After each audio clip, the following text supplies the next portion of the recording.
Put your hands together. Clap along with the music. No, you don't have to actually do that. Welcome in, welcome in. I'm Matt in the Bureau, the Farm Bureau Insurance Studio. Farm Bureau Insurance, go!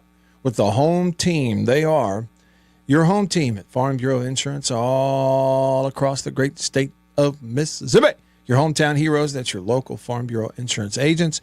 Welcome in here today on this Wednesday. Now, just merely pointing out that this has been over the years referred to as Hump Day. Beaver put the quietus on that earlier in this show's run. He didn't like it. He didn't like the Hump Day deal. Well, but it wasn't just him. It was most people didn't like it. Okay, so we moved on from that. But I'm pointing that out just to point out that, so it does mean that you're at the halfway point of the week. You have made it to the halfway point of the week. But by the fact that it's first week of college football, well, week one, not week 0 or week half, 1/2, half, 1/2. No, it's week one. Means that the fact you're halfway point in the week, you're much closer to actual other games you're going to want to watch, like tomorrow night. So, we're a day away. You get Missouri opening up the SEC football season as they play tomorrow night, then Auburn on Friday. Other games tomorrow night of interest. And, of course, week one high school football coming up. We're 2 days away from that. So we are really, really close to getting it going. All right, and get on in here. Hey, I'm waving at everybody out here in Facebook and YouTube land. X, formerly Twitter. Just type a comment in, post it, and when you post it, I see it. And then I can click it, and it pops up on the screen out here for everyone else to see. And that's one way to be a part of the show. You can also text me on the Country Pleasing text line. The number to text is 885-3776. 601 number. 885-3776. Country Pleasing sausage on grocery store shelves all around the Southeast. It's the best. My humble opinion, shared by many others. So text us there. And then you can also call me if you want. I'd love to hear your voice on the all-new Junction phone line, fueled by Prince Oil Company. They've been fueling Central Mississippi since 1960, so get on in here. Call me. The number to call is 897-1059. That's a 601 number also. 897-1059. I would like to talk to Beef if I could possibly be allowed to do so. Hey, Beaver. Hey, Matt White. How you is? I'm good. You don't like the term Hump Day, do you?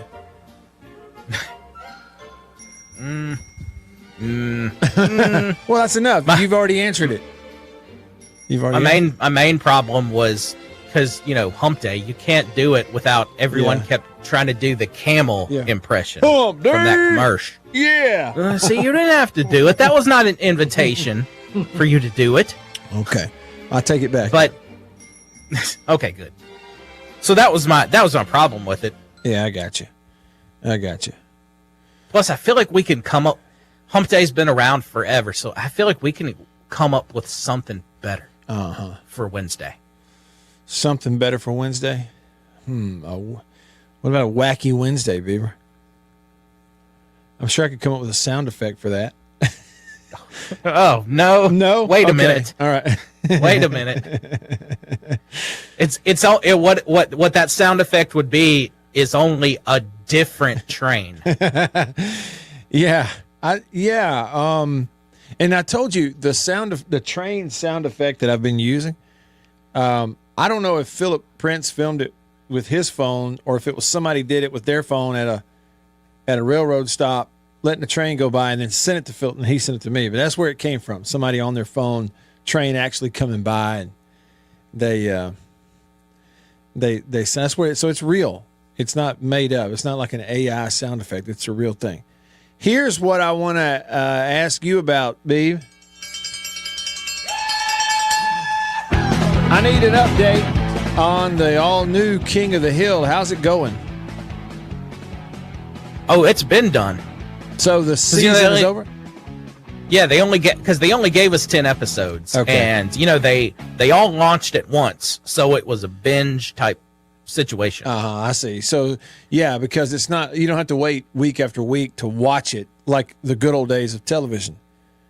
Right. You've got them all. You can sit down and watch them all in one sitting if you want to. Did you watch all 10 at once, or did you split it up over a couple of days? I actually tried to draw it out as much as I could. I think I started, I think it premiered on a Monday. I think I made it 4 days. 4 days? Okay. Tell Bill to zip it. Tell Bill I'm going to need him to whisper while we're talking on the air. That's so crazy, isn't it? Yeah. Whatever. Hey. But I think, here's another thing I was going to ask you. I think I saw, like, are they coming out with season 2 extra quick? Like they had already basically produced it and now they're just waiting to pop it out there whenever they want? Oh, see, I haven't seen that. I think I did I see hope that. so. Yep. Because season 1, they said it set some records. Like in the first 7 days, they had just over 4 million people watch it. Yeah. It set some records because it's really good, and it was before. Yeah. You know, it's one of those good shows, well written, and it's good. Beav, but here's the thing about it. Do you know that? All right, let me back up. I was about to go down the here comes a rant on Hollywood. Let me just state the fact. Beav, do you realize that Hollywood has not presented anything in the way of primetime-ish type of television, except, you know, whether even in the streaming world, that are new ideas that have yet to beat old ideas? Have you noticed that? Oh, yeah. We're not getting any new ideas. You know what I saw? It was either today or yesterday, Beav. I saw they're trying to come out with an episodic version, like a TV show version of The Wizard of Oz. What? Yes. Yeah. You're going to get to stream it like you would a normal show, and it'll be like, I don't know, 10, 12 episodes, and it'll be like a version of The Wizard of Oz broken up into like TV shows. It's just another example. They cannot come up with a good new idea. They've given up. So now it's just going to rehash everything. It's just like Christopher Columbus had to come out in an interview a couple of days ago, Beav, and he said, no, my official stance is no. Home Alone does not need a reboot. I mean, imagine even considering that. That's how desperate they are. Last thing, and then I'm moving on from the TV deal real quick, Beav. So the new King of the Hill show, it's on Hulu, but Hulu's going away? Like it's going to melt into Disney Plus or something like that? What's going on with that? Okay, so this is so stupid. And when this news first came out, I had to double check to make sure that wasn't happening. So, because I have no interest, less than zero interest in having Disney or Disney Plus. So, what they're gonna do, which is still dumb, you can still subscribe to Hulu, and you can still, because they want to bundle all this. Yeah. See, that's the thing. They want you to buy the Disney and Hulu bundle. Yeah. Now, it's still going to be a thing where you can just get your Hulu. You can just pay for your Hulu, but they're putting, to get to Hulu, you have to, it's going to be inside the Disney Plus app. Right. You're going to have Disney. So that's the only way you'll be able to access it. It's so weird. It's like they want the they're going to buy it, therefore Hulu revenue is theirs, which Hulu like used to be an NBC thing, but here comes Disney, they're going to buy it. But they don't want to have to retrain you, Beaver, how to use anything. They don't want to have to do anything to Disney Plus, so they're just going to bring it under their umbrella. So now I got to click on Disney Plus to get into Hulu. It is dumb. That's a good way to put it. That's dumb. Well, there's my TV fix. Here's the truth about it. I enjoy talking sports, and we do it mostly. I could very easily have a daily 2-hour conversation with Beaver about entertainment, pop culture, some music. I could easily do that. But I feel as though we should do football. What do you think? All right, we're going to do some football. Here we go, headlines. Good evening. I'm Ron Burgundy, and this is what's happening in your world. Good evening and welcome to Eyewitness News. Here's what's making news. Headlines on the show brought to you by the Mortgage Man Group, powered by Illuminate Bank right here in Mississippi. Look them up online at mortgagemanms.com. Anything mortgage related, that's where you want to go. Trust me. Buying, refinancing, whatever. Here in the metro, places like Starkville, Oxford, Tupelo, all the way to Memphis, anywhere. Right there. mortgagemanms.com. That's the Mortgage Man Group. Headline number one, Alabama and West Virginia have mutually agreed to cancel their upcoming football series. Both schools made the announcement yesterday. They had games scheduled between each other, Alabama and West Virginia, in 26 and 27. They are kicking it to the curb, and mostly probably because Alabama doesn't want to do it now that you're going to have a 9-game conference schedule coming up. So that's headline one. Headline two, we go to the NFL. According to sources, Chiefs receiver Rashee Rice is suspended 6 games by the NFL. Took him long enough, huh? I guess wait until the 53-man cuts happen. That's what it was. Like, they just announced it. And we've known a suspension was coming, but they waited. And you were 99.9% sure Rashee Rice wasn't going to get cut by the Chiefs. He was going to make the 53. It's just probably a technicality of there's no point in announcing suspension stuff until you make sure he's on a 53. Because if he isn't, what's the point in suspending him games? Because he's not playing any games. But he is, and so they announce it. That's the deal. It's a violation of the NFL's personal conduct policy, the whole driving crazy and all this. Pleading guilty in district court, 3rd-degree felony charges, collision involving serious bodily injury, racing on a highway causing bodily injury. So there you go. Also in the NFL, if you watch television games, we've talked about this, and you've heard his voice. I first saw this headline. I had no clue what it meant. But here's the story. The NFL is relaxing some of its restrictions surrounding Tom Brady and his role as a Fox broadcaster. That includes now they're going to allow him to attend production meetings this season. What's this all about? It's because he's a partial owner of the Raiders. He's going to attend the production meetings when the broadcast crew meets with the game's head coaches and players. He's going to do that remotely, but he will still not be able or allowed to attend practices at team facilities. Conflict of interest. Right. Because if anybody knows what he's looking at, it's Tom Brady, right? So they're trying to protect it. See, the NFL does it right. The NFL does it right. It's because they have owners and they have a bottom line and they have rules, and all 32 agree to abide by them, and they police each other, and it works. And it's not accusing Tom Brady of anything. It's just removing the possibility that any information he came up with would make its way to the Raiders, giving them any advantage. Just remove that as even a possibility. And then back to college football. Last headline. Here you go. Listen to this.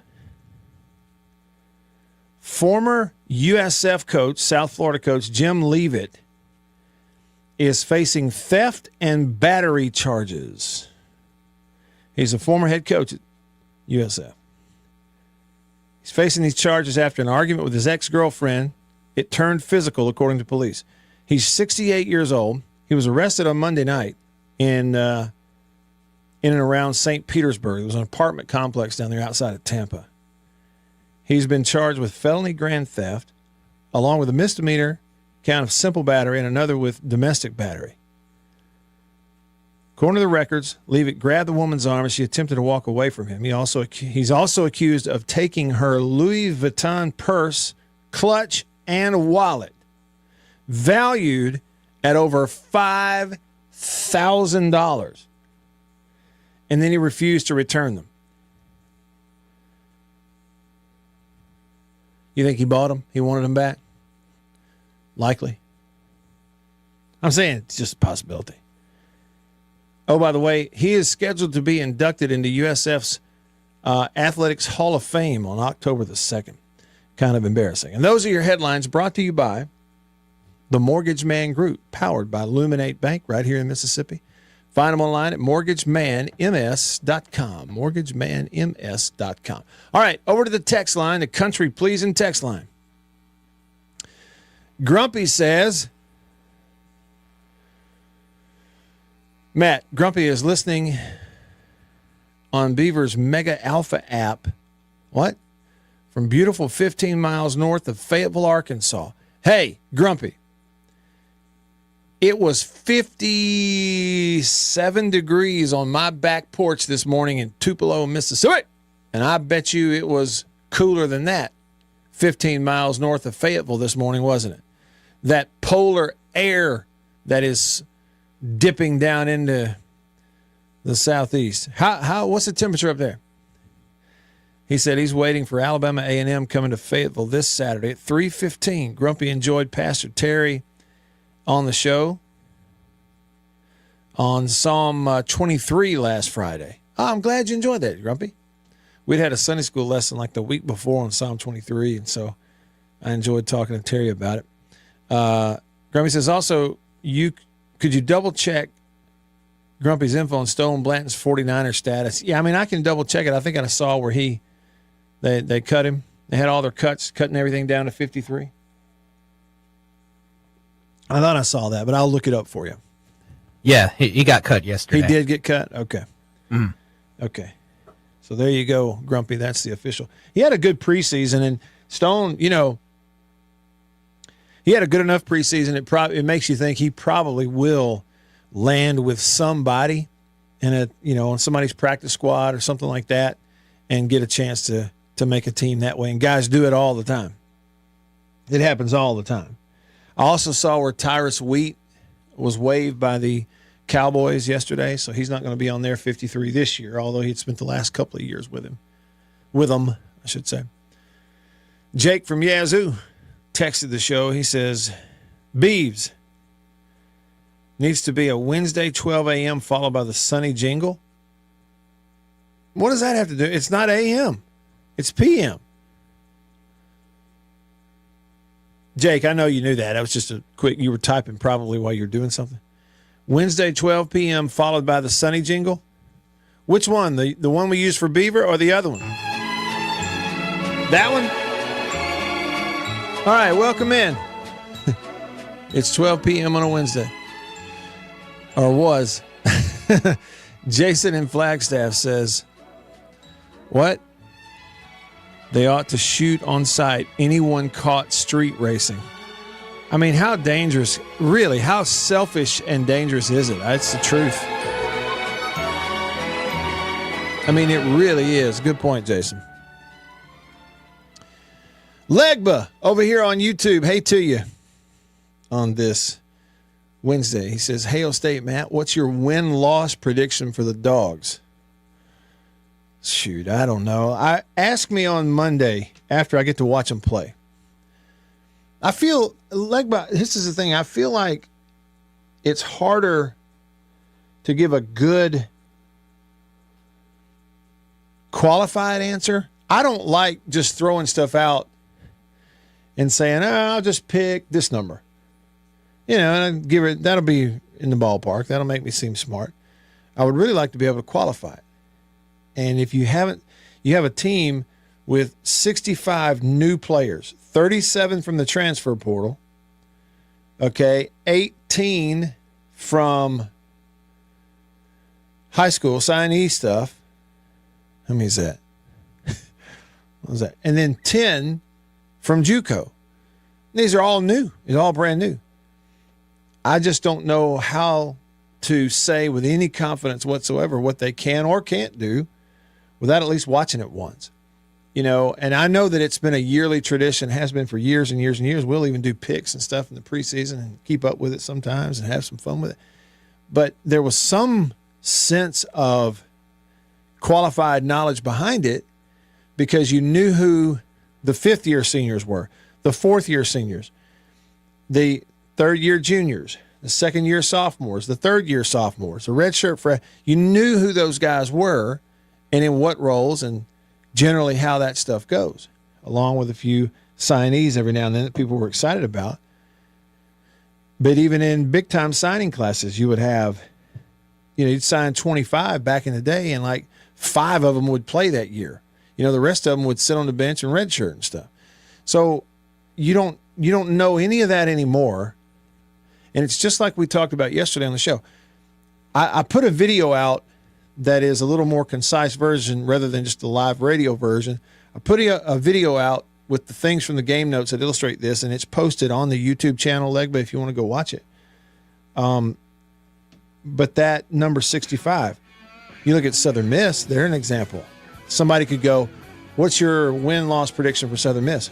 Well, they have 70 transfers on their team.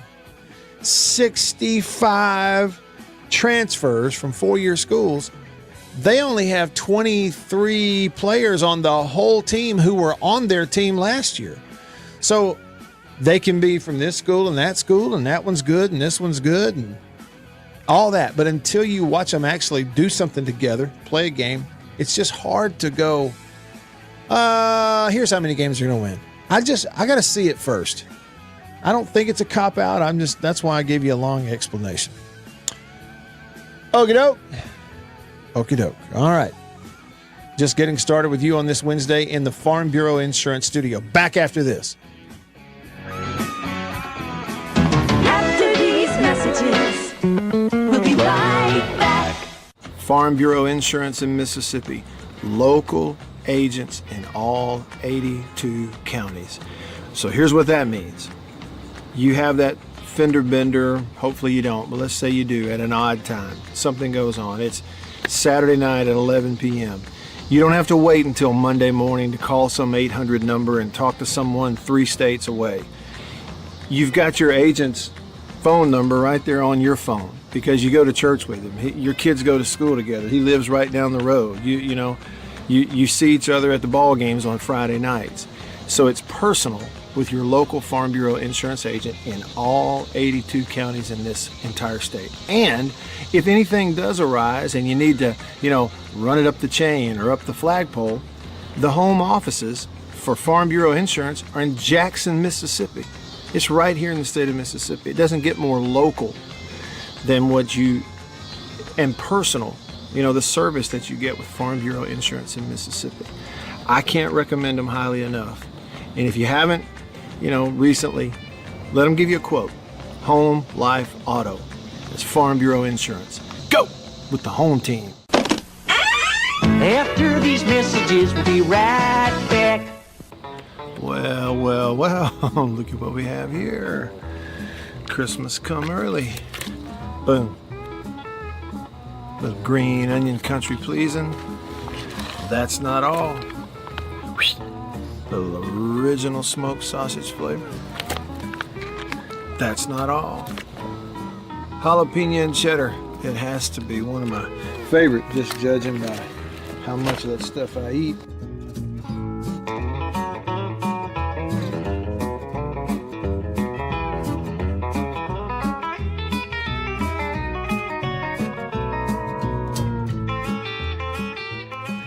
Oh, can't forget.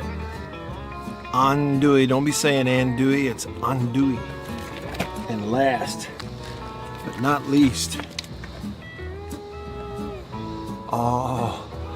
pork and pineapple, bun size, 3 links bun size. Look at that right there. Be careful. Come on with it. It's mine. Come here, jalapeno. Oh, that's all mine. Country pleasing sausage.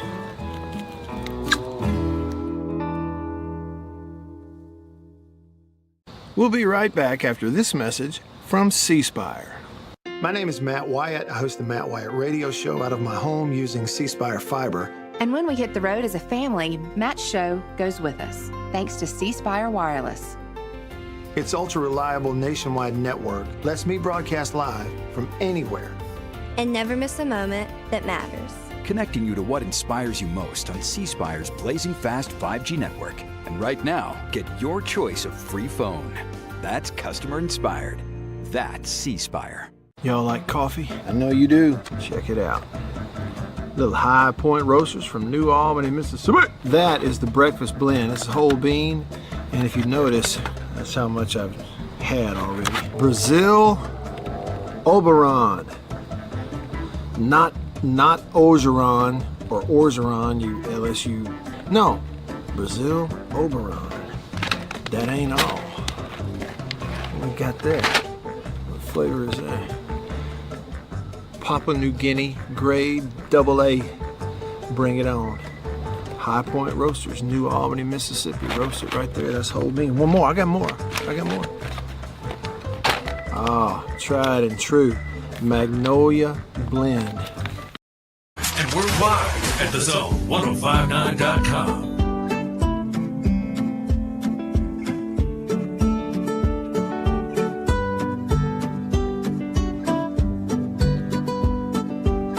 Back with you. And Legba on YouTube, I hope that you didn't take my answer as, just poo-pooing the question altogether. No, it's a totally fair question.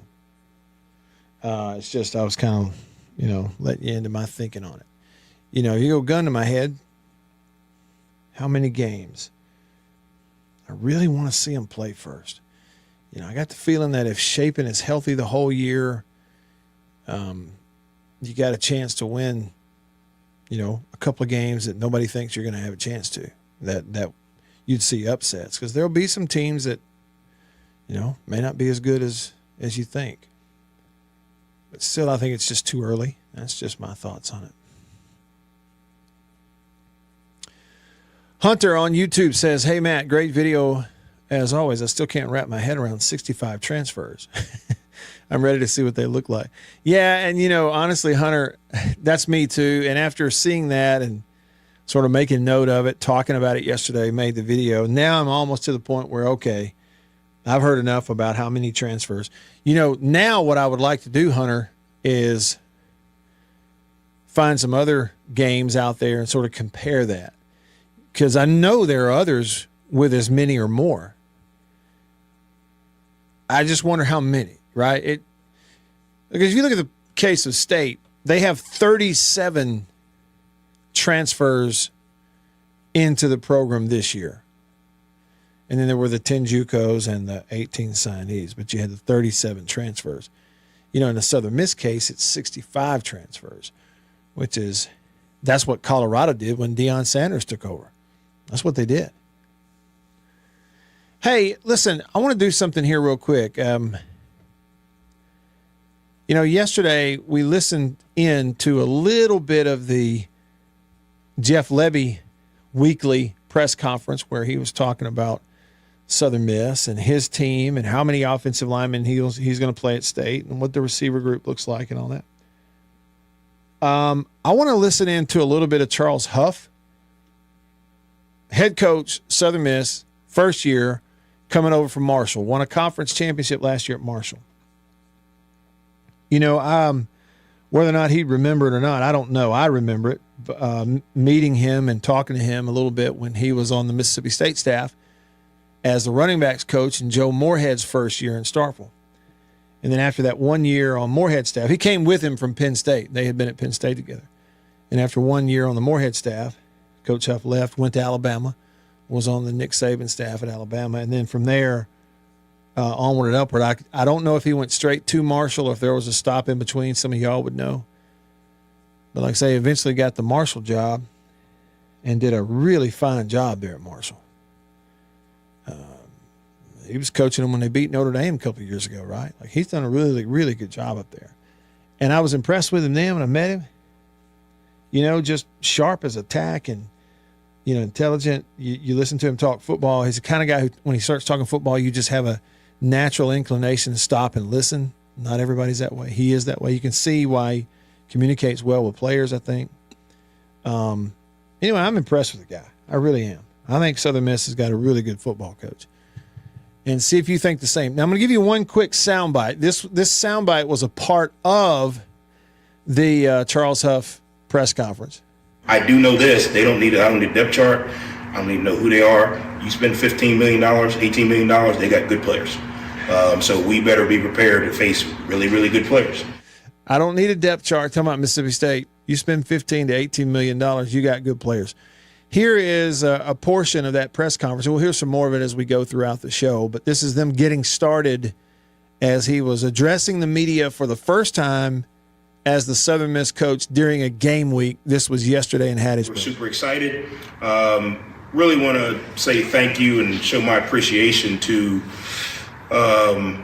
Southern Miss administration, Southern Miss board, Dr. Paul, Jeremy, his staff, so many people that over the last 8 months have allowed us, 8+ months, have allowed us to get to this point. A lot of hours behind the scenes, a lot of pushing, pulling, tugging, working together, trying to get Southern Miss back to the top. And I really appreciate, everyone that's been involved in that at every level, from the top all the way to the people that keep this building clean, all the way to the people that help us with the fields. The last 8+ months has been phenomenal, and kind of rolling into the season, the excitement is high. Appreciate all of the behind the scenes people that's going to make this weekend work.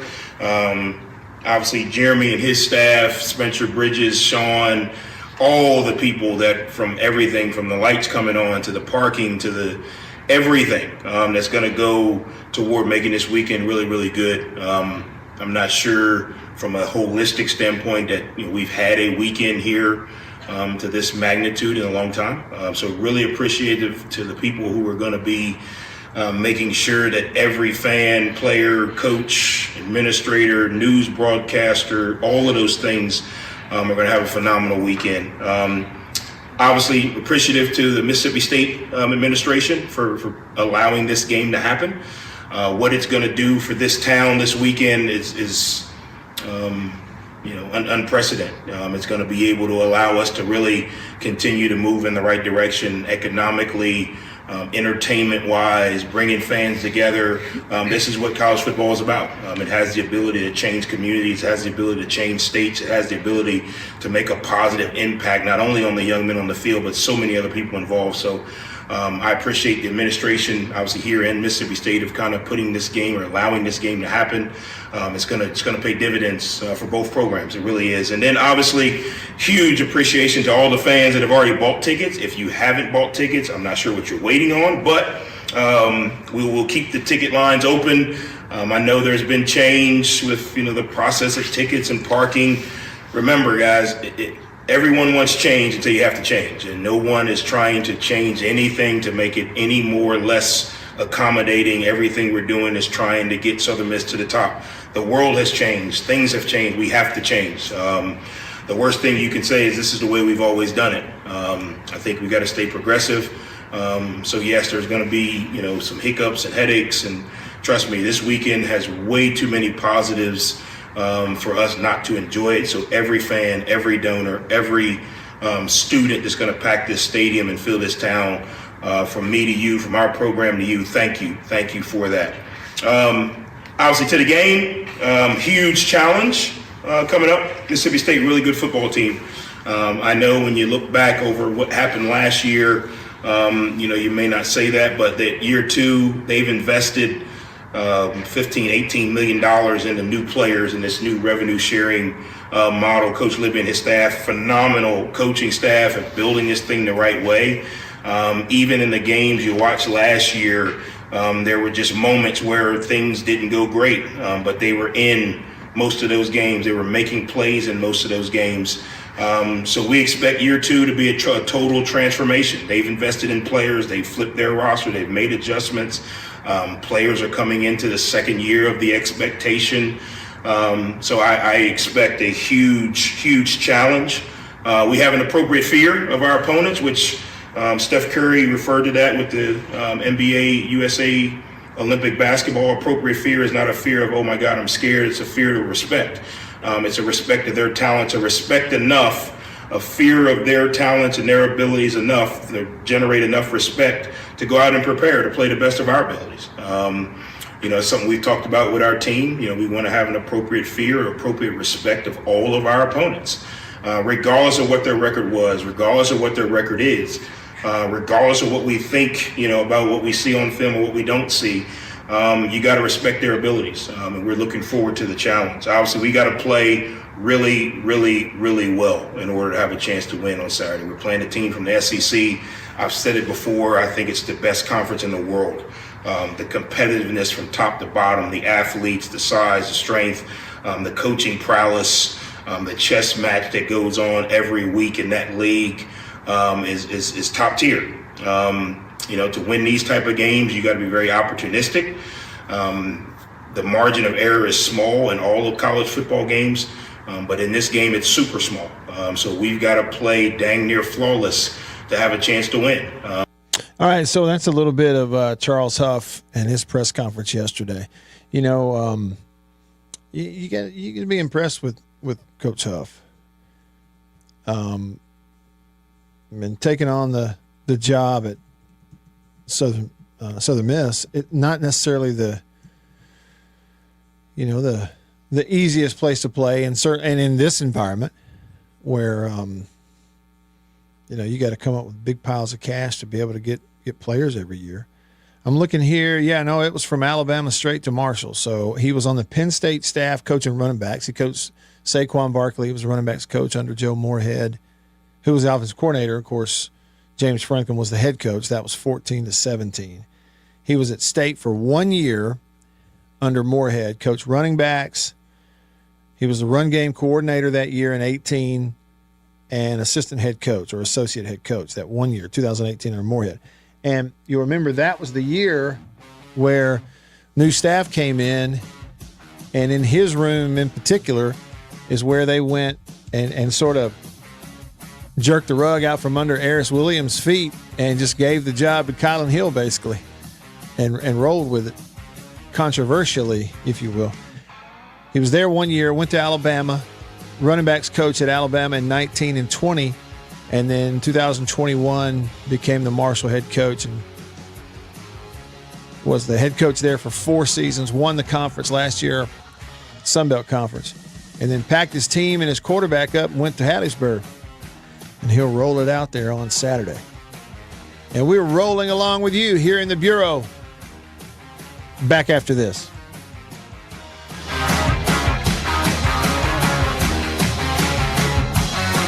After these messages, we'll be right back.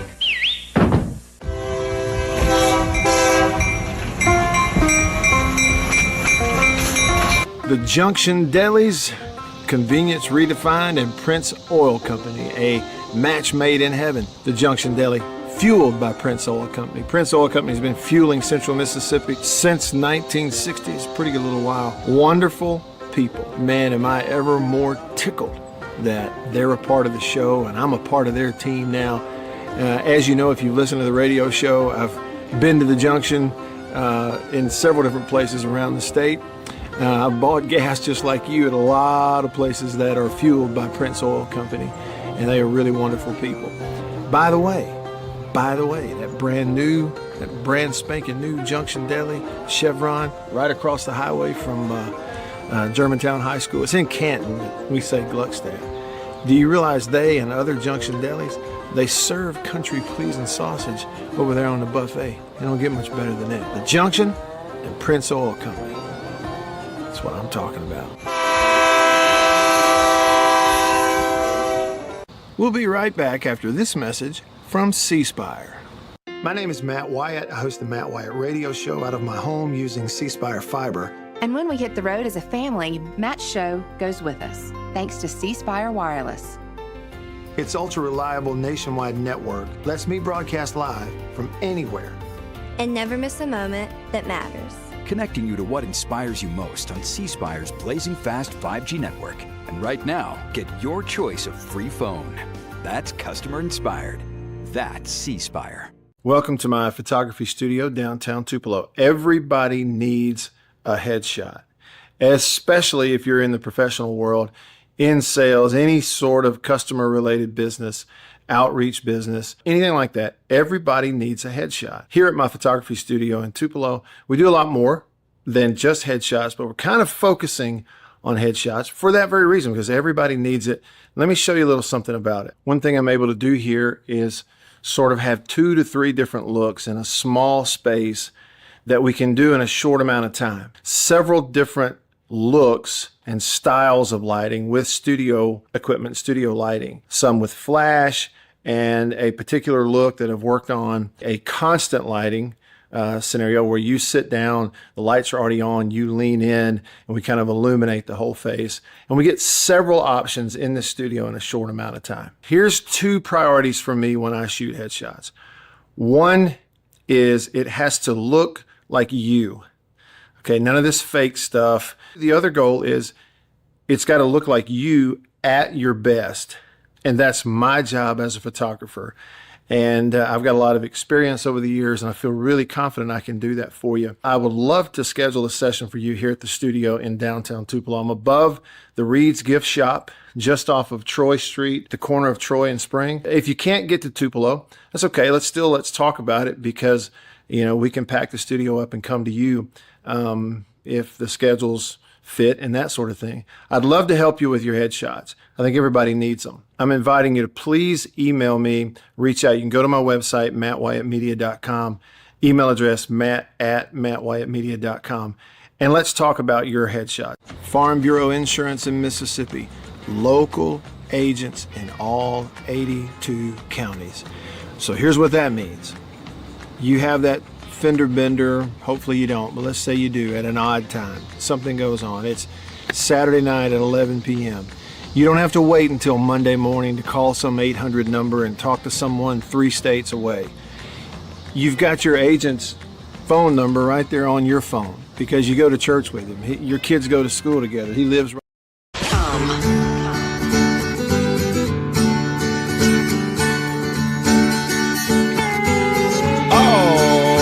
Back with you. I'm Matt in the Bureau. Every time that I have gone and Googled the SEC helmet schedule, you would think that before now I would have thought to just download the stupid thing so I have it, maybe print one out. 40 times I've Googled that, I bet. Finally, I just downloaded it. Got it. One day before the SEC season starts. I'm slow. Man, I'm slow in more ways than one. Back with y'all in the Bureau, the Farm Bureau Insurance Studio. Farm Bureau, go with the home team. Grumpy texted the show on the Country Pleasing text line. You need to know the number so you can text. Don't text and drive. Otherwise, text away. Here's the number. Pay attention.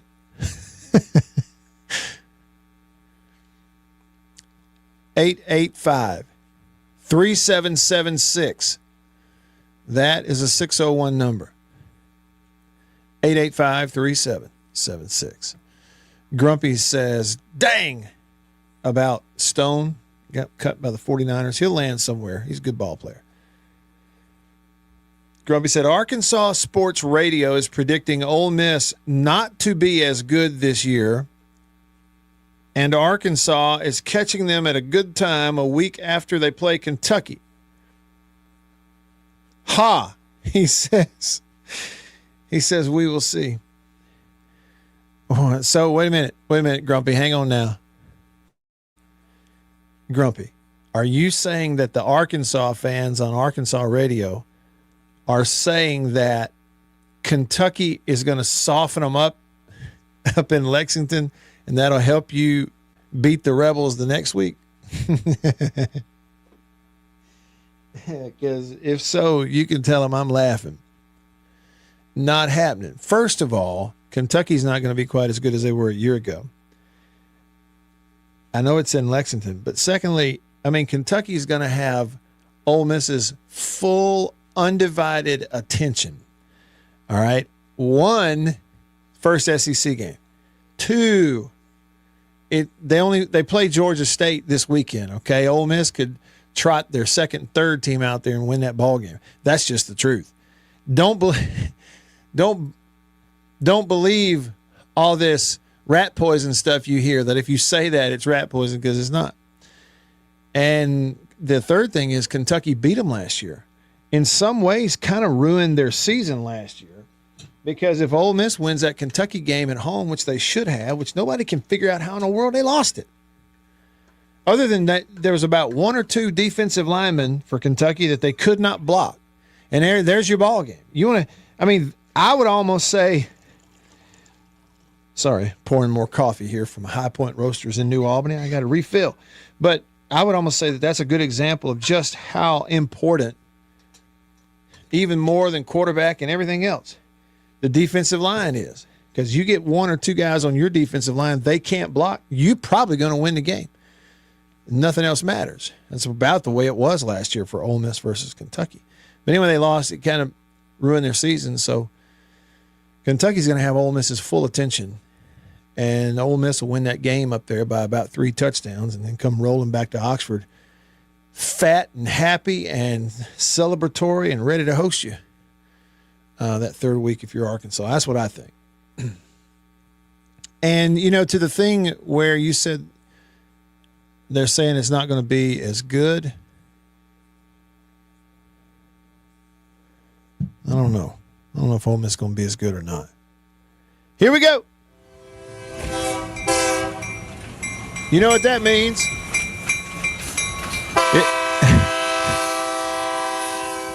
It's the Junction phone line, fueled by Prince Oil Company, and More Bully's favorite sound effect. More Bully on the show. Thanks for calling. What's up? It's me. It's the MOORE Bully.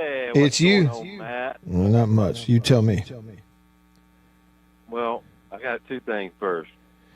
As the second most popular person on this show next to Beaver, I demand no train. Once again.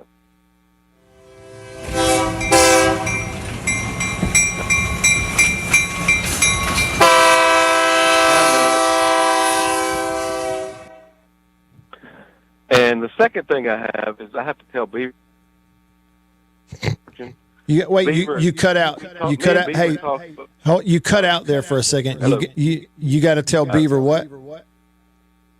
I'm doing some on-air production. So I talked to Beaver yesterday.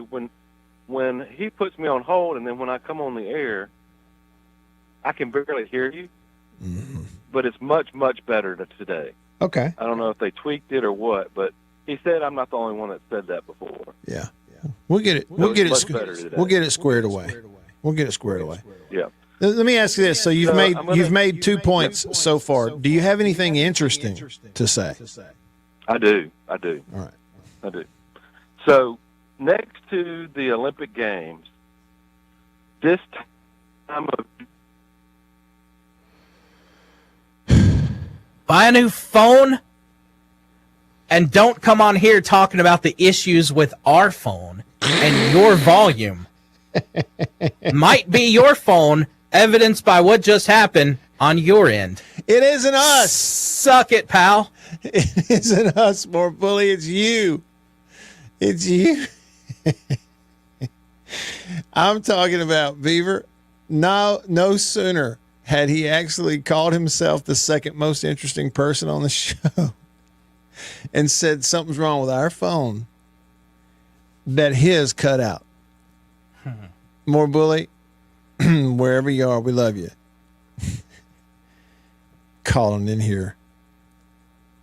Hey, Beav, I'm going to tell him the next time he calls in. I normally don't do this. Can he please stop doing this MOORE thing? I hate it. I hate the way he does that. Right now we are getting honesty, Matt. This is rant. We went from ranting, Matt, and now we're getting honest, Matt. Tell him about it. Well, all I'm saying, don't egg me on, Beaver. all I'm saying is, it's okay. Okay, he does the it's me, it's MOORE, and then he says bully, and he does it. He goes bully. I just hate it. I just wish he would do something different. See, that's what he gets. That's 2 days in a row that he called and told me not to hit the train sound, and therefore I was obligated to turn the volume up and play it over him.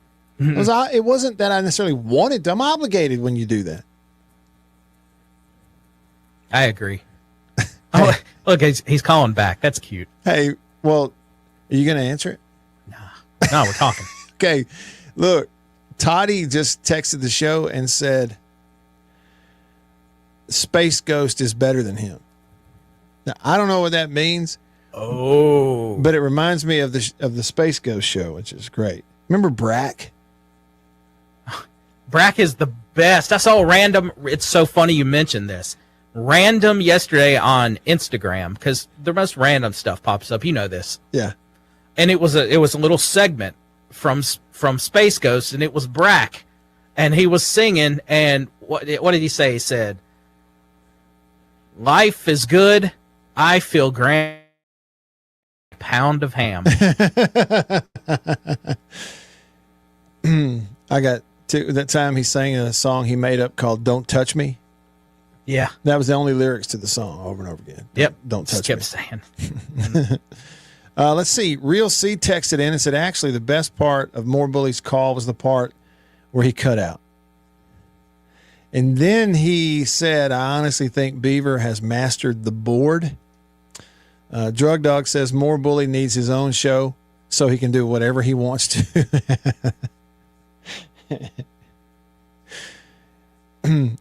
And what was that last thing? He was going to bring up something about the Olympics or something, Olympic committee or like.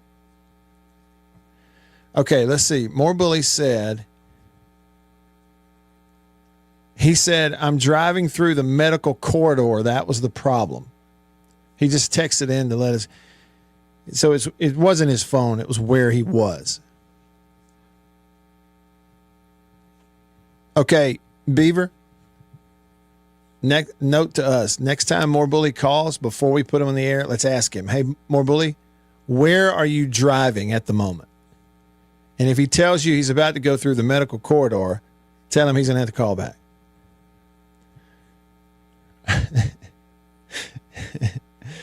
And then J-Rock weighs in.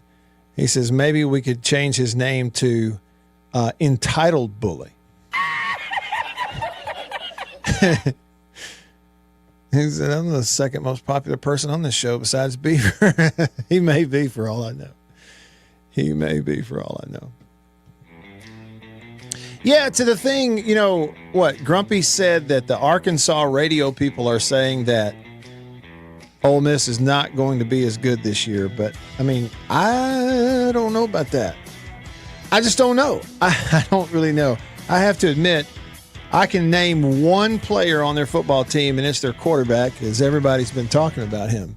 Austin Simmons, right? Left-handed kid. I saw him throw the ball once last year. I was like, wow, that dude's got an arm. But I don't know anybody else on their team. I don't know anybody on their team. And that's not, I'm just saying, like, I barely know everybody on, I've gotten to the point, we're about to play, I barely know everybody on State's team. I have to learn their guys later, I guess. Hour 2 coming up. Stick around. After these messages, we'll be right back. Yeah. After these messages, we'll be right back. Well, look at what we have here. Christmas come early. Boom. Little green onion country pleasing. That's not all. Little original smoked sausage flavor. That's not all. Jalapeno and cheddar. It has to be one of my favorite, just judging by how much of that stuff I eat.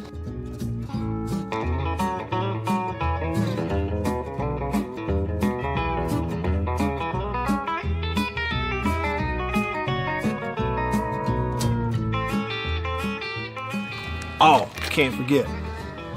Andouille. Don't be saying andouille, it's andouille. And last, but not least, pork and pineapple. Bun size, 3 links bun size. Look at that right there. Be careful. Come on with it. It's mine. Come here, jalapeno. Oh, that's all mine. Country pleasing sausage.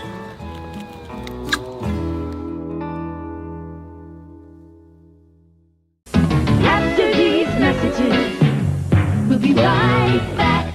Welcome to my photography studio downtown Tupelo. Everybody needs a headshot, especially if you're in the professional world, in sales, any sort of customer related business, outreach business, anything like that. Everybody needs a headshot. Here at my photography studio in Tupelo, we do a lot more than just headshots, but we're kind of focusing on headshots for that very reason, because everybody needs it. Let me show you a little something about it. One thing I'm able to do here is sort of have 2 to 3 different looks in a small space that we can do in a short amount of time. Several different looks and styles of lighting with studio equipment, studio lighting. Some with flash and a particular look that I've worked on, a constant lighting scenario where you sit down, the lights are already on, you lean in, and we kind of illuminate the whole face. And we get several options in the studio in a short amount of time. Here's 2 priorities for me when I shoot headshots. One is it has to look like you. Okay, none of this fake stuff. The other goal is it's got to look like you at your best. And that's my job as a photographer. And I've got a lot of experience over the years, and I feel really confident I can do that for you. I would love to schedule a session for you here at the studio in downtown Tupelo. I'm above the Reed's Gift Shop, just off of Troy Street, the corner of Troy and Spring. If you can't get to Tupelo, that's okay. Let's talk about it, because we can pack the studio up and come to you if the schedules fit and that sort of thing. I'd love to help you with your headshots. I think everybody needs them. I'm inviting you to please email me, reach out. You can go to my website, mattwhyattmedia.com, email address matt@mattwhyattmedia.com, and let's talk about your headshot. After these messages, we'll be right back. Farm Bureau Insurance in Mississippi. Local agents in all 82 counties. So here's what that means. You have that fender bender, hopefully you don't, but let's say you do at an odd time. Something goes on. It's Saturday night at 11 p.m. You don't have to wait until Monday morning to call some 800 number and talk to someone 3 states away. You've got your agent's phone number right there on your phone because you go to church with him. Your kids go to school together. He lives right down the road. You see each other at the ball games on Friday nights. So it's personal with your local Farm Bureau insurance agent in all 82 counties in this entire state. And if anything does arise and you need to, run it up the chain or up the flagpole, the home offices for Farm Bureau Insurance are in Jackson, Mississippi. It's right here in the state of Mississippi. It doesn't get more local than and personal, the service that you get with Farm Bureau Insurance in Mississippi. I can't recommend them highly enough. And if you haven't, recently, let them give you a quote. Home, life, auto. It's Farm Bureau Insurance. Go with the home team. Tomorrow. Once again, go to ziprecruiter.com/free. I'm Eddie Holcomb with Washington County Farm Bureau Insurance. I'm Scott Rainwater with Farm Bureau Insurance here in Washington County. I'm Blake Policini with Washington County Farm Bureau. I'm Brian Street with Farm Bureau Insurance in Washington County, and we are your home team. I think you know what time it is. It's time to eat. Country pleasing, jalapeno and cheddar, green onion. And no, it's not a grill, see that? But the fire is just about burnt down enough where it's time to put some of this on there. And the only decision when it comes to country pleasing sausage is which flavor, jalapeno and cheddar or maybe green onion. Both. Break me off a piece of that. Look at that. Know what that is? That's real green onion. Like that monkey who set his tail on a railroad track. It won't be long now.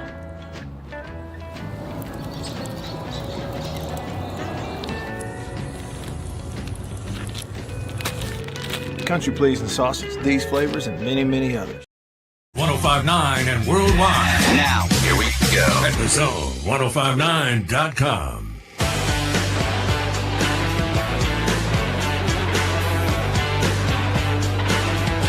All right, back with you.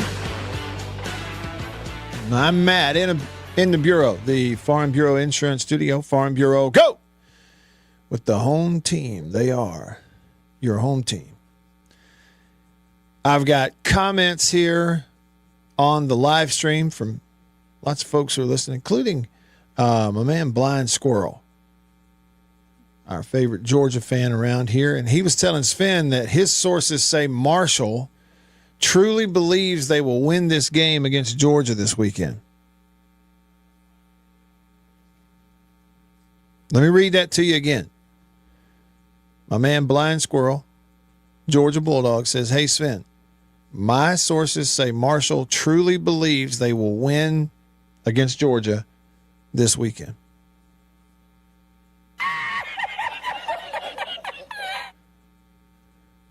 Now, Blind Squirrel did say, to be honest, I don't blame the Thundering Herd. If you don't believe in yourself, nobody else will. Might as well believe it. They're not winning that ball game. Not believe it. Hunter was pointing this out. I thought about it a minute ago. Rain chances went up for early Saturday morning in Hattiesburg, and said, but it might be a nice 78 degrees at kickoff. I saw that. A little bit heftier chance of rain. You know, and like as far as playing in it, even when it's raining hard, you just block it out and you play. Yeah, and if it really gets going, sure, it can make the ball slick, but what else is new? You play an outdoor sport. Players and coaches generally just don't even really worry about it. And you can't. Well, I mean, what's the point? But the real negative, you know, rain like that is if it kills your atmosphere or ruins your tailgating, right? But so you hope that doesn't happen.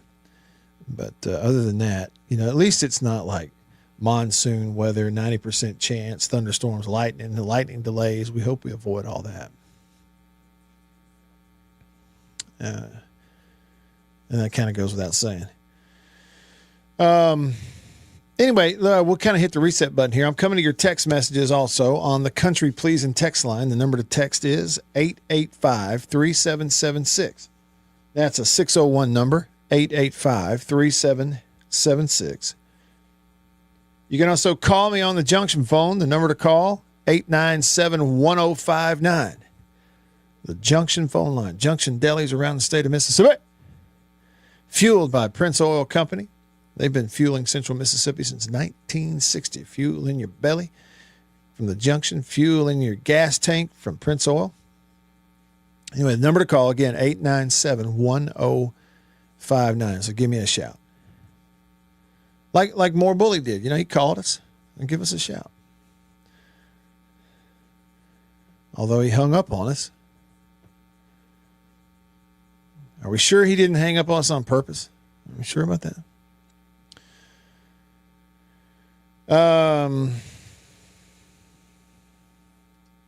Brad says on Facebook, shouldn't an SEC team beat a Sunbelt team by 3 TDs? Well, yeah, I guess. I mean, I don't know. I mean, depends on who it is, right? Depends on the situation.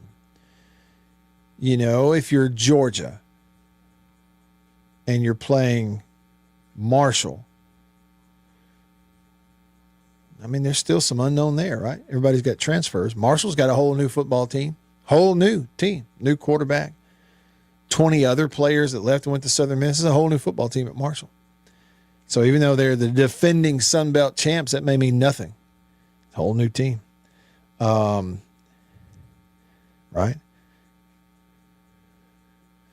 So I don't know. I mean, it's one of your best SEC teams against a rebuilding Sun Belt team, then yeah. You know, in the case of State versus Southern Miss, I mean, there you go again. Brand new teams. I mean, a great, big, humongous portion of that Southern Miss team did win the Sun Belt Championship last year. They were just playing at Marshall. About 6 or 7 defensive starters and the quarterback were all playing at Marshall last year. All right. And so, in one way, you could say it was one of the better Sun Belt teams. And for State last year, it's one of the worst, or not the worst, SEC team. Okay, but they're all new. I don't know. So, yeah. And then, okay, like what Charles Huff said in his press conference yesterday at Southern Miss. He's talking about State. He said, I don't need to see their roster or their depth chart. They spent 15 to 18 million. They're good. I do know this. I don't need a depth chart. I don't need to know who they are. You spend $15 million, $18 million, they got good players. So we better be prepared to face really, really good players. Okay, good players. $15 to $18 million worth of good players. Here's a question for you. What does that get you? What does it mean? And then certainly it means the pressure is on the coaching staff to have evaluated correctly in where to spend that 15 to 18 million and who to spend it on. And then to weld all of that, these good players, into a football team that can go win. Like learning how to win, the old idea, which is a true thing. You used to just have to learn how to win over time. You don't just win even because you're better sometimes. Some teams know how to win. Well, here's another question for you. If State spent 15 to 18 million, where does that fall? State's got teams on its schedule spending easily twice that much. Twice that much. Teams on its schedule spent twice that much on their roster. Again, I don't know what the average is. I would imagine, I bet you 15 to 18 million is on your roster is pretty average in the SEC, wouldn't you say? Now, that would probably be the top tier in one of the, non-Power 4 conferences, right? Sun Belt, others. They may not have any team spending 15 to 18 million. That's the point Charles Huff's making. But what's Georgia spent? 30? Texas, 35? It's been twice as much. For all I know, the truth could be you spend 15 to 18 million. That might be just a baseline threshold for everybody around the league, for all I know. Don't know. Andre from Jackson. He texted the show. He said the Saints jump out 3-1 and then losing the Beavers 49ers. So their quarterback was considered one of the players in college at one time, one of the better players in college. This is Andre from Jackson. Okay, so he's talking about they named Spencer Rattler the starting quarterback. I don't know. We'll see. Hey, I did see this. Beav, how is Saints Bro? Is he excited, or does he think they're going to be terrible this year? No. Nobody's excited. Nobody's excited about Spencer Rattler. Oh, Andre. He was considered one of the best quarterbacks in college football 6 years ago, but in the NFL, we just watched him go 0-6, threw more interceptions than touchdowns, and the 3-1. But the problem is, so he's got them, the one will be the 49ers, but the problem is also in that first 4 games he speaks of, they play the Bills. That's an automatic second loss. Yeah, they're not beating Buffalo. Not beating Buffalo. Beav, I did see today a story. You remember Stan Verrett from SportsCenter? Yeah. He has been hired by the New Orleans Saints to do like a 1-hour pregame show inside the Superdome at every home game. Yeah. He and Neil Everett were the duo as hosts of SportsCenter for years back in the day. Neither one of them are at the acronym anymore. That's good for them. But yeah, Stan Verrett, he's I think a Louisiana native, or went to high school somewhere in New Orleans maybe. But yeah, so that'd be pretty cool for Saints fans. Get a familiar face and name, a real pro doing some pregame stuff every Sunday. But frankly, I think that might be the highlight of most game days this year for Saints fans. That's just what I think. Thanks, Andre. Always good to hear from you. Hey, and Andre, if you want to call, that way I can hear your voice, which is always good to hear your voice. The all-new Junction phone line, fueled by Prince Oil Company, is 897-1059. 601 number, 897-1059. Jason in Flagstaff says, I don't know anything about Austin Simmons, but Kiffin is just like Mullen in that regard. He's going to have effective quarterback play. You're right. He's got a little bit of a quarterback whisperer thing going on too, doesn't he? I think the best example, maybe in his career, of what Kiffin has been able to do to take, quarterbacks, develop them, and just accentuate them, whatever it is they can do, and just really exploit it, was Sims, the little quarterback at Alabama those couple of years. He was a coordinator there. A converted running back who set passing records. And then after playing at Alabama, setting passing records, nobody gave him even the slightest sniff as being a quarterback anywhere post-college. He can absolutely get them going. And so it'll be interesting to see kind of what their offense is and looks like post-Jackson Dart with a new guy in there. Dartwin has gone to the NFL, and I think this preseason kind of showed, what he's made of, even though he's not their starter going into the year. Probably best for him and them, but he'll be their starter eventually, I'm pretty sure. Principal texts the show. He said, I'm not sure State's is 15 to 18 million. He said last year it was reported that Ole Miss spent just over 10 million. Okay, well.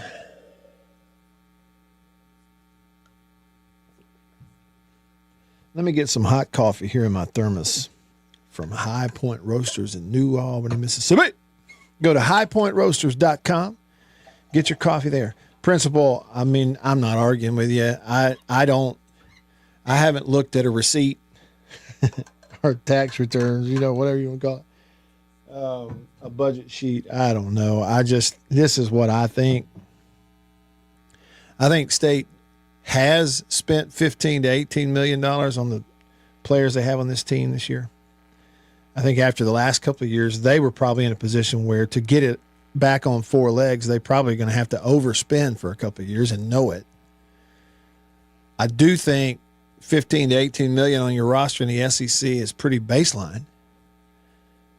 It is true that there are some teams in the league that have spent twice that on their rosters they're going to trot out this year. And lastly, a little a little sassy here, I would say, but if to anyone that thinks that Ole Miss has only spent last year or this year $10 million on their roster, I would like to show you some property, some oceanfront property in 𝐷𝐷𝐷𝐷𝐷𝐷𝐷 County whenever you have time. Kenny, don't call me Ken. He says, since we now have pay for play, do any teams fine players like the pros do for things like DUIs, arrests, or other activities? That's a good question. I have not thought of that. I hadn't even considered that, Kenny. I know you have the disciplinary stuff, but I had not even thought of, are they doing fining guys or would they put it into their contract? You're starting to get some contracts going out there also. I was talking with a buddy yesterday and I thought, okay, we were discussing this whole pay for play era, which that's what it is. And I thought, wouldn't it be smart to, because all the players have agents. They've all got an agent. And wouldn't it be smart to say to the agents, here's what we'll do. We will pay you more. We'll pay more. We'll pay you more than others are offering. But we do 2-year deals, not one. So, and then you pass it on as this. Look, I know that you're thinking you're going to, if you transfer every year, you cash in better, but that's why we're willing to pay you more. We understand that. Okay, we understand that. Then you have the assurance of, for 2 years you're getting this deal. We're going to pay you more for 2 years. We get the assurance of we have a little bit less turnover every year, and it's more of a 2-year turnover thing, which we find, like that's what we ought to do. And somebody goes, oh, well, they said you're not supposed to sign pay-for-play contracts. Okay, who's going to enforce that? Who's they? Yeah, nobody. That just seems like that would be smart to me. Jason in Flagstaff, Arizona says Kiffin's quarterbacks at UCF were pretty variable in talent types, but effective as well. You mean at FAU? Yeah. And one of the kids that it was his quarterback down there at FAU was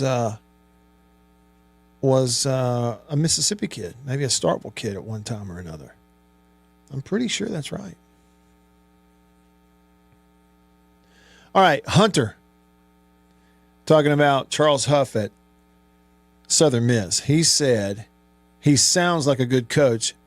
I wonder how many years he coached under Saban. As I looked at it, he was there for 2 years as the running backs coach at Alabama. So that would have been 19 and 20. So 2019, then the COVID year of 2020, he became Marshall's head coach in 2021. And yesterday in his press conference, Hunter, Charles Huff, he was talking about it. He said, I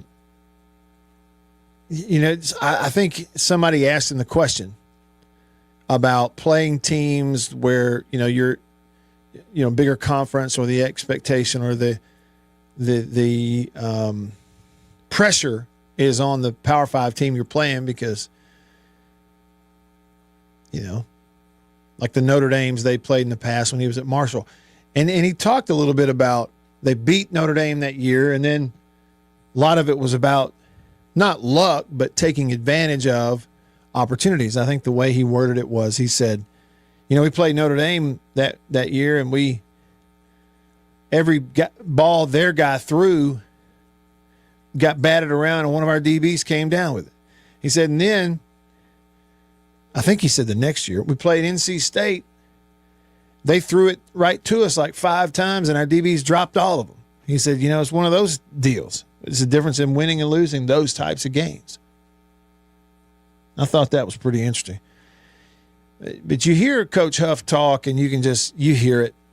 Like I said earlier, the one way to describe it, it's a little bit broad, but I think it applies, is when he starts talking football, you just naturally want to stop and listen and see what he's saying. He just kind of has that about him. Seems like he's a really good communicator. I'm going to pick it up where I left off earlier in just a bit at the Charles Huff press conference. There's some good stuff in there as he talked about State. But first, we're going to jump over to the Junction phone line. The Junction phone, fueled by Prince Oil Company. On line 2, it is Louisville George. What's up, George? Hey, what's going on, guys? Hey, man. Let me ask you something. I mean, is there any grade requirement anymore? Academics. I don't know. Because I haven't heard anybody say anything, and heard some interviews a couple of weeks ago, I think that Jake did with some of the JUCO coaches, and they were like, the influx of players that they've had because of this, and nobody mentions anything about, academic requirements. Is that, I mean, if you're signing a quote-unquote contract to play a sport, whether it's 1 year or however long it is, to supersede academic requirements? George, the best, most accurate answer I can give you is it depends on the school, the institution. There are some out there who have put their foot down and they've said, look, academically, we're not budging on this. They've got to go to class. Okay, and you got to keep them eligible. And if they're struggling, we're going to do study hall. We're going to graduate these players. And frankly, frankly, George, there are some places where half your football team and half your basketball team, they're not even going to class. Period. And you're watching them on TV, buddy. I mean, and they're raking it in. And they're not even showing up to any class. And I think the vagueness and the lack of coverage of that kind of thing is just fine with a lot of people. Well, I was just, and I agree with everything you're saying. A lot of people, it's like don't out of sight, out of mind type thing. Just leave it alone. But I just have not. Nobody talks about it, and so then school by school. Yeah. Let's say a Vanderbilt or Stanford, we'll just use them as examples of, high academic standards, and let's say that they keep them in place just like they always have. But are they gonna go so far as to say the player's ineligible? Right. Well, here's the question. Here's what you're driving at. Pick Georgia, pick Clemson, pick LSU, and let's say it's a starter. And let's say that athlete's making $500,000 from some booster as a part of the program. Right. Are we going to not play him because he's flunking school? I mean. And said booster may also be giving money to other areas of the school. Right. Besides just that one particular player. Exactly. And here we go. Okay. Yep. I just was I just think it's something interesting to talk about. Oh, it definitely is. For a minute.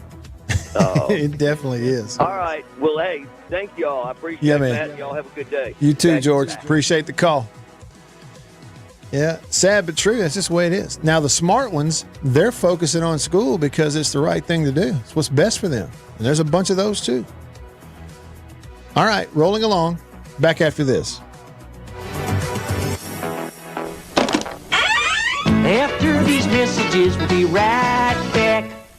Hey y'all, Matt Wyatt here. Each week on the Mississippi Outdoors Podcast, we talk with the people who live it. Hunters, biologists, game wardens, local celebrities, and storytellers that know Mississippi better than anyone. Those bass come up there and attack them. You know how mean bass can be there. You're never going to believe this. Matt Wyatt just talked about your deer on the radio. I said, what did he say? He said, it was Photoshopped. And I said, what? They don't know anything about hunting. They just have never had that right, that freedom. Dude, that's us, man. That's what we do. So tune in. Be inspired, and we'll see you outdoors.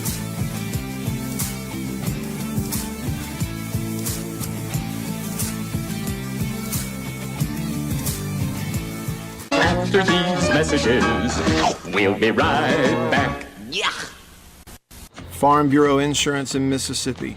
Local agents in all 82 counties. So here's what that means. You have that fender bender, hopefully you don't, but let's say you do at an odd time. Something goes on. It's Saturday night at 11 p.m. You don't have to wait until Monday morning to call some 800 number and talk to someone 3 states away.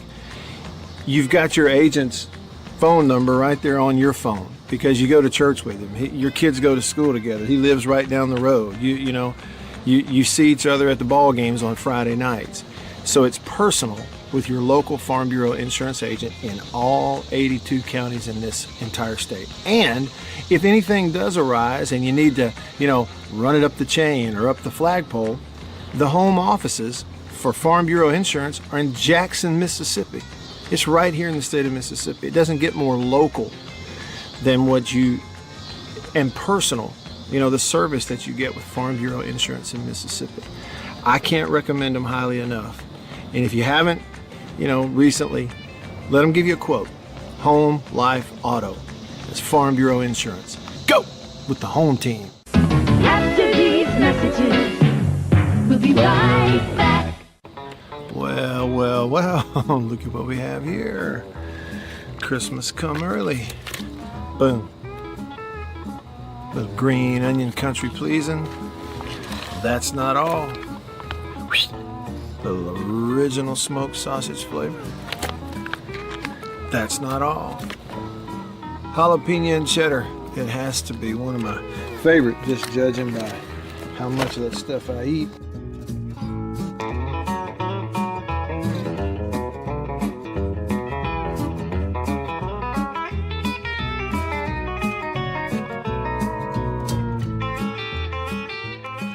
Oh, can't forget.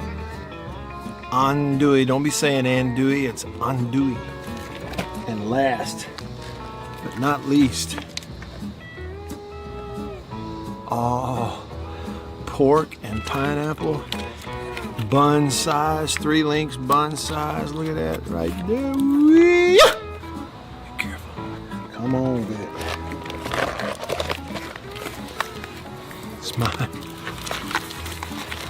Come here, jalapeno. Oh, that's all mine. Country pleasing sausage.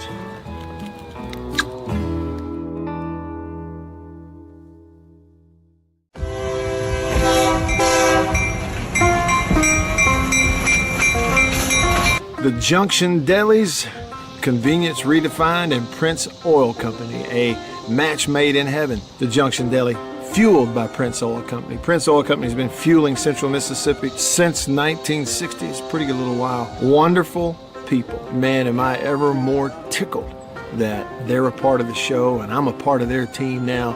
As you know, if you listen to the radio show, I've 1059 and coming to you worldwide at thezone1059.com.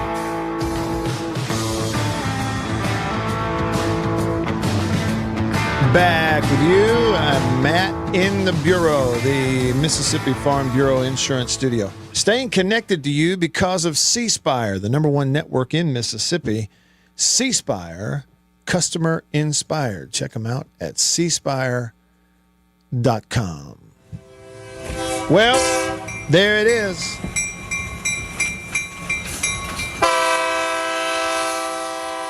We go to the Junction phone line. Junction Delis, convenience redefined around the state. Fueled by Prince Oil Company. It is Jason in Flagstaff. What's up, Jason? Hear me all right? Yep, got you. Go ahead. All right. Well, first off, I agree with more bully. Hearing you on the phone is a chore. But yeah, I called because I was trying to explain to Beaver just a minute ago. I looked at Marshall's schedule earlier, and it's just scrambling my brain to understand why so many people are scared to death about playing Southern Miss, but they're penciling in Arizona State as a win. That's a good point. So I wanted to call in, and I'm kind of traversing around town, so I'll hang up and listen pretty quick. But I wanted to see what you thought about that.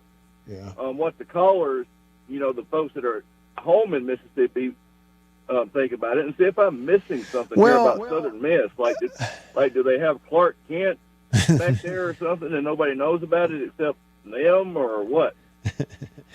It's a really good question. I'll hang up and listen. Y'all have a good day. You too, Jason. Thanks. Yeah, it's a good question, good point. What I think is, it just depends on who you're listening to, Jason. And please don't think I'm passing anything off and not talking about it, addressing it, just because it's not what I've heard. But what I'm saying is I haven't talked to a ton of people myself or run into a bunch of people myself that are actively penciling in Arizona State as a win. Like, I just don't see or hear that myself. Occasionally back a month ago, I would get a text every now and then on the Country Pleasing text line, and somebody would mention, man, we really got to beat Arizona State, or I think that's one of the upsets. But I don't bump into anybody myself, and I don't have conversations myself. I mean, everybody pretty much realizes, Arizona State, they're another one of those that spent a whole lot more money on their team than State has spent on his. As far as their roster, they got more back. They were good last year.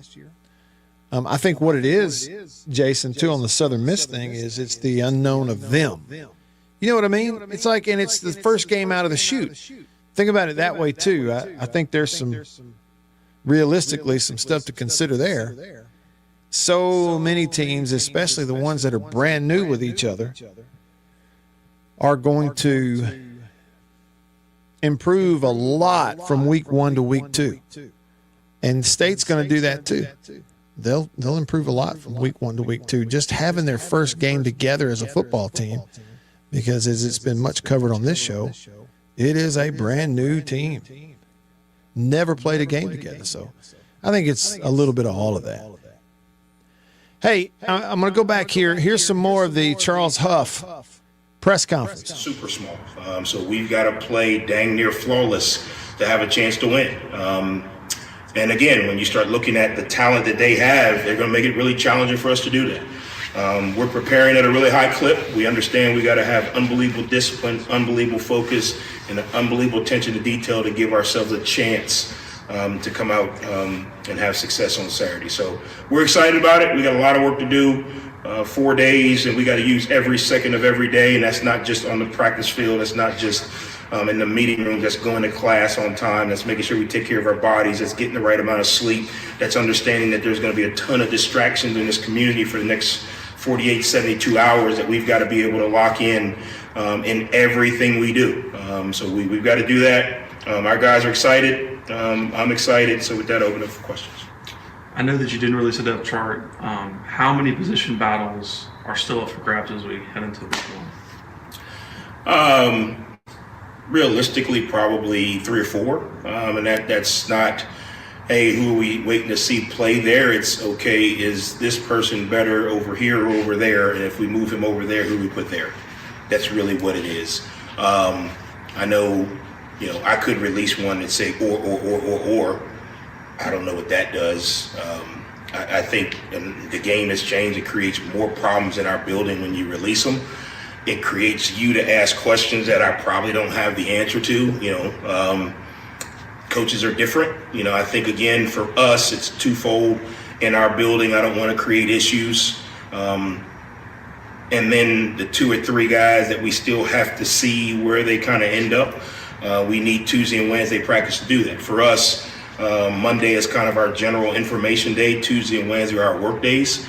So Tuesday and Wednesday will kind of help us clear up some of those questions. And it's not a whole team's worth, but when you put out the depth chart and don't put the defense on it or don't put the offense on it. So obviously moving forward, we'll have one. It's going to continue to change, but right now there's still 2 or 3 guys that they're going to play, but are you going to play over here or are you going to play over there? And that will be determined in the next few days. Coach, when you look at but just fall camp and everything, and then the last couple of days, what has really stood out about the wide receiver room for you, just how they've developed and the skill there? Yeah, I think their consistency is starting to really kind of gel. As you go through camp, you're going install 1, install 2, install 3, install 4. When you get to game week, you're starting to say, okay, on first and second down, this is what we want to do. On third down, this is what we want to do. In the red area, this is what we want to do. So you start repping the same plays more over and over and over versus certain looks that you think you're going to get. So over the last week and a half, we've really started to see that group really start to hone in on where's my break point, what's the coverage, what do I do versus this coverage, how do I adjust, which has created some consistency.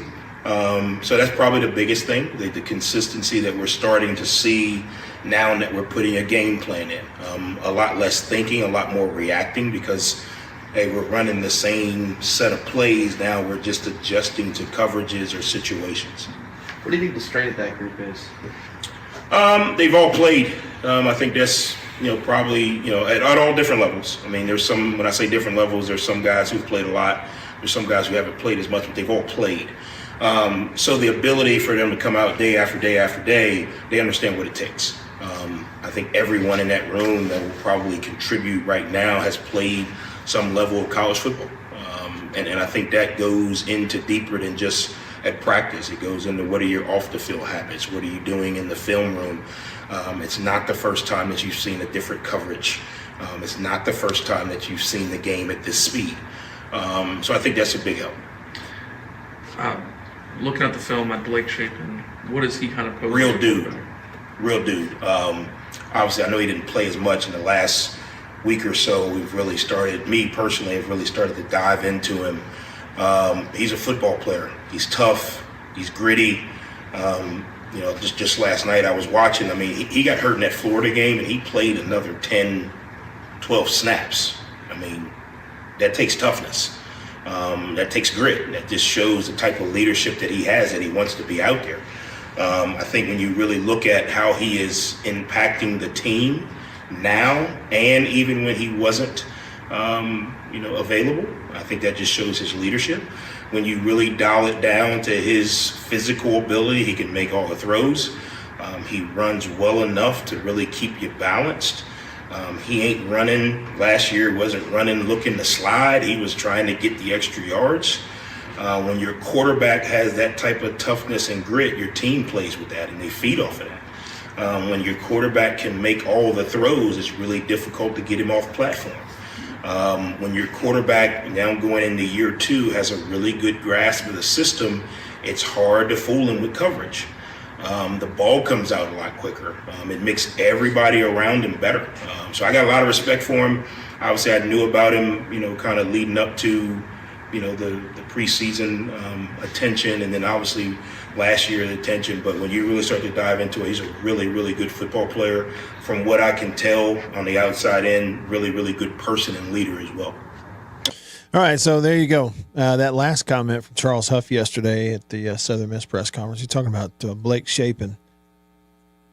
Yeah, and he's right. I went back and studied a little bit that injury last year for Shapen against Florida. He makes the run, he goes in head first, you get contact, and then contact from into the ground from someone he didn't really see, and that's what caused the injury. And he got up and kept trying to play through it. Like, he even threw a ball, relatively accurate, but you could tell something was wrong, and he kept trying to play through it. So it's just one example. I mean, you don't have to have, one time like that doesn't really just illustrate how tough you are, but he's had a lot of that. And he is, it's just the Lord didn't give him that 6'4", 235-pound frame, and if he had it, he'd be at the top of everybody's list. He can't really throw it. He just has not been able to stay healthy enough to really consistently, year after year, put it on display. But so my hope for Blake is that he's got a healthy year. You know what I mean? And just like I said earlier, I don't know if you do try to coach him out of get the extra yards going head first. And if you do, if you do try to coach him out of it, how do you get him out of that? I think that's a real question going into Saturday.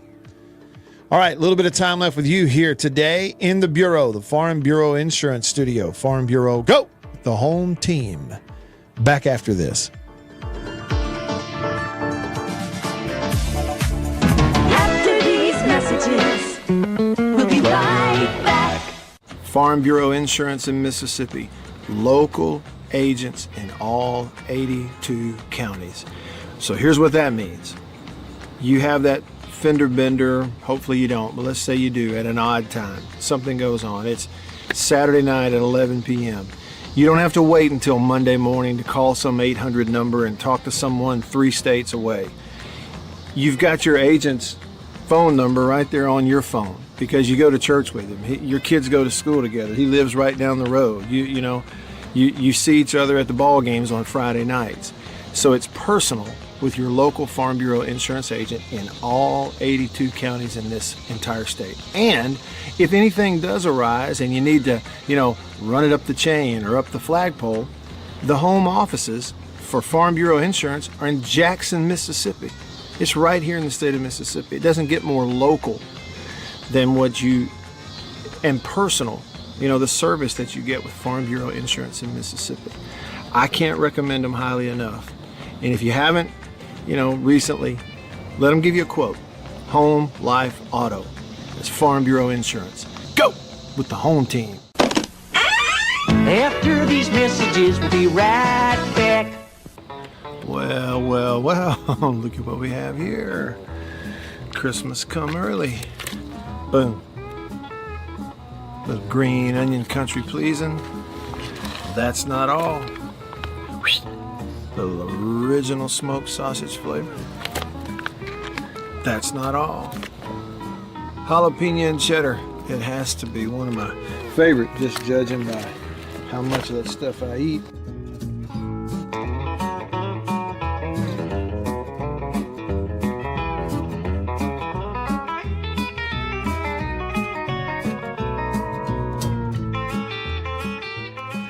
Oh, can't forget. Andouille. Don't be saying andouille, it's andouille. And last, but not least, pork and pineapple. Bun size, 3 links bun size. Look at that right there. Whee! Be careful. Come on, get it. It's mine. Come here, jalapeno. Oh, that's all mine. Country pleasing sausage.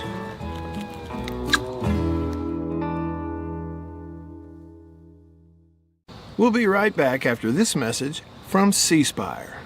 My name is Matt Wyatt. I host the Matt Wyatt radio show out of my home using C Spire fiber. And when we hit the road as a family, Matt's show goes with us, thanks to C Spire Wireless. Its ultra-reliable nationwide network lets me broadcast live from anywhere. And never miss a moment that matters. Connecting you to what inspires you most on C Spire's blazing fast 5G network. And right now, get your choice of free phone. That's customer inspired. That's C Spire. Y'all like coffee? I know you do. Check it out. Little High Point Roasters from New Albany, Mississippi. That is the breakfast blend. It's a whole bean. And if you notice, that's how much I've had already. Brazil Oberon. Not Orgeron or Orgeron, you LSU. No, Brazil Oberon. That ain't all. We got that. What flavor is that? Papua New Guinea grade AA. Bring it on. High Point Roasters, New Albany, Mississippi. Roast it right there. That's whole bean. One more. I got more. Ah, tried and true. Magnolia blend. High Point Roasters coffee, New Albany, Mississippi. It is the best. You're going to hear about them all and get to talk about it with Matt Wyatt right here, right now on the Zone 105.9 and worldwide at thezone1059.com. Back with you. You know what I was looking for today? I was looking for a reason. I didn't even know I was looking for it, but something just hit me. And I realized that I had not really found yet today a reason to play the fight song, or any fight song for that matter. So now I have it. This story out of Mississippi State, released today. It's called Elevating the Experience. What's new at Davis Wade Stadium in 2025? You ready?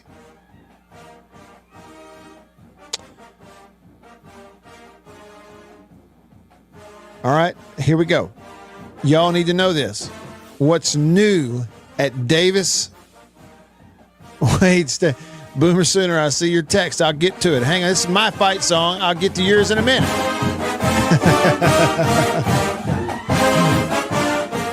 All right, here it is. New tailgating layout. A revamped game day page on the website, hailstate.com. By the way, wait a minute. Time out. New tailgating layout. Fans will experience a new era in tailgating for Mississippi State football games with a new look junction layout. Layout? Isn't that what the girls in high school used to do? Get a tan? They go lay out. Get up on the roof. We got a new junction layout. Southern Tradition Tailgating will relocate their specialized tailgating services from the amphitheater to the junction, creating a vibrant, energetic, family-friendly atmosphere in one of the premier game day tailgating locations in the SEC. You heard that? Family-friendly. All right? So all you riffraff, y'all can go somewhere else.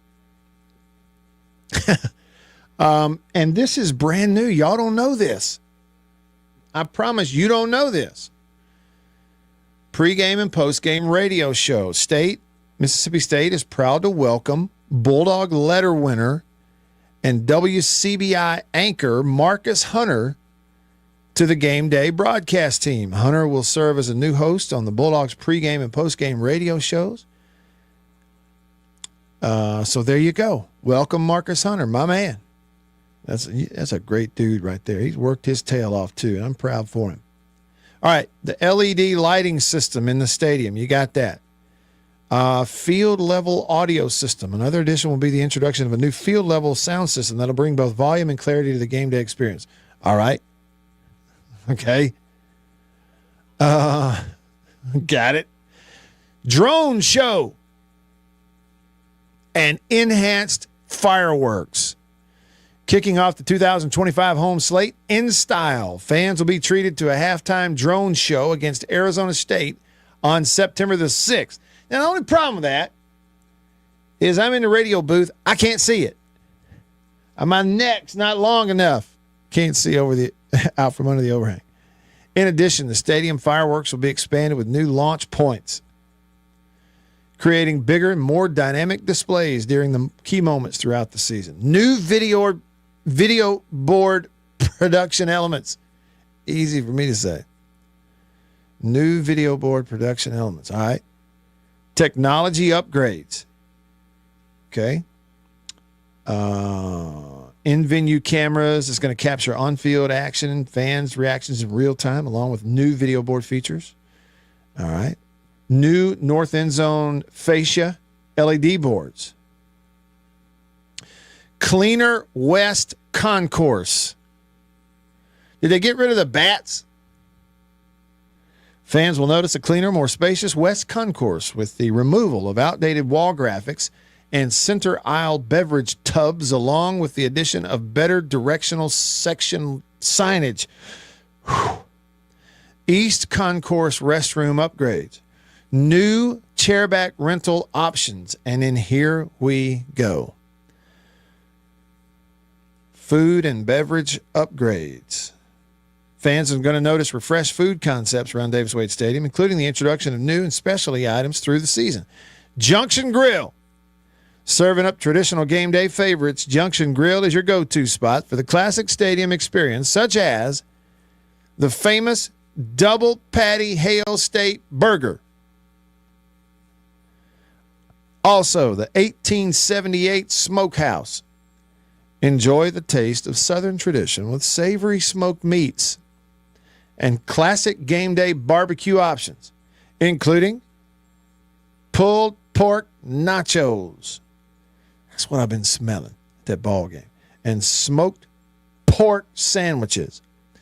You've got Bully's Pizza Company, fresh flatbread pizzas, a new addition to this year's game day menu. Brand new Bully's Pizza Company. And then the Dog House, a new take on a fan favorite. The Dog House features bold and flavorful sausage dog creations made for Bulldog fans. Bring that on. Some of y'all bring me one to the press box. Enhanced concessions approach. Beverage Express additions. Grab and go. Frost Buddy. There's a partnership with Frost Buddy. New to Mississippi State venues in both the concessions and retail operations is the, quote, most innovative drinkware in the world, featuring exclusive universal can cooler designs throughout the season. I don't understand what I know about that. I don't understand it. I don't know what it is, but I'll find out when we get there. They're going to have cowbell yell for the students. The students are going to have a designated tailgating area, student-specific tailgating areas, with the amphitheater bowl designated as a space exclusively for students to gather on game days. Student section upgrades. A new DJ.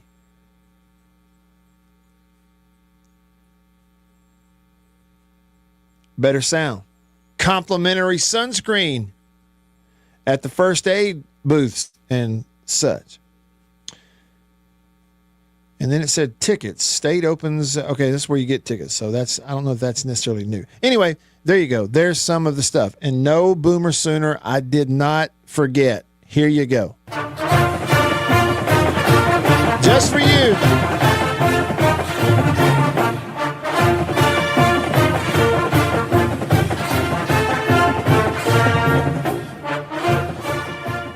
I'm not making fun, Boomer Sooner. I'm just saying I can't hear that without, in my head, I can see the covered wagon flipping over. That's like once you've seen it, can't unsee it. John in Rolling Fork texted the show, said, sounds like you're going to a restaurant and a football game is going to break out. Yeah, buddy. Bring that sausage dog on. You know, I will say, so like I go to a baseball game and, you know, I used to do some of the games with Bart on the Plus. Did for actually about 5 years, did a bunch of them. And, you know, we were up there and they would provide food for media, but it's never as good as what you could get in the concession stand with that sausage dog from Country Pleasing. They put slaw on it. Yeah, it's great. And so I would often slip down, try to time it when I thought, okay, nobody's at the concession right now. I'm going to run down there real quick. And then, you know, we do some SEC games, and there never would be a time when it wasn't busy. And so I didn't get to have them. So all I'm saying, I might need to find one of y'all that are going to be at the game. I would maybe even like pay you a tip or something.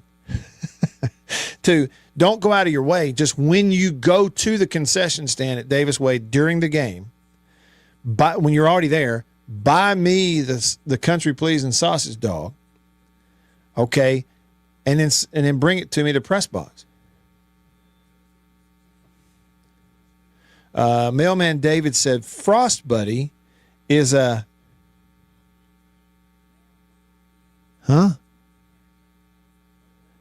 bougie huggy koozie for your cold beverage.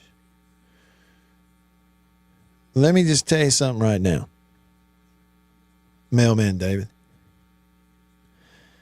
If Billy Ray Cyrus doesn't make a song real soon called Bougie Huggy Koozie, then he's missing out. He's missing out. And so are you, because it's your term. You coined it. Bougie Huggy Koozie. I mean, come on. What are we even doing? If this was if we were 90s, early 90s country, when country was country, we'd already have a song about a bougie koozie. Tell the truth. You know it's true. What are we even doing in country music anymore?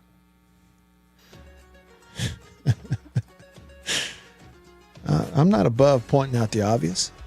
We need that song. All right. Steve has weighed in at the end of the show here on Facebook and says, regarding Southern Miss, never play the Turkeys, especially on the road. Who else plays them at the Rock? No one, he says. I think Kentucky went down there one year, didn't it? Steve is against it. He threw a shot, called them the Turkeys. We'll pick it up tomorrow. We'll pick it up tomorrow where we left off. For Beaver, I'm Matt. All of us here on the show. In the Bureau, the Farm Bureau Insurance Studio. Farm Bureau, go! With the home team. See you tomorrow.